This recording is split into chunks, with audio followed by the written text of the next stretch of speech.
Booking.com booking cancelled, how to recover or rebook. So if you made a reservation on booking.com, now if the property is no longer available or if the booking has been cancelled, you want to rebook the same property.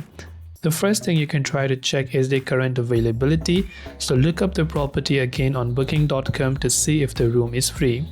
If not, you can simply search for the property again from your destination tab, and after you've done that, you can simply search for the respective properties available and simply select it. And once you have that, you can simply select one of the rooms that are available or any sort of property, and you'll be able to make your reservation. Now if you want to cancel it in the future, you can go to the bookings tab from the bottom right and you should be able to find it. That's where you can recover or rebook booking.com. Hope this video helped you. Thank you for watching and see you in the next video.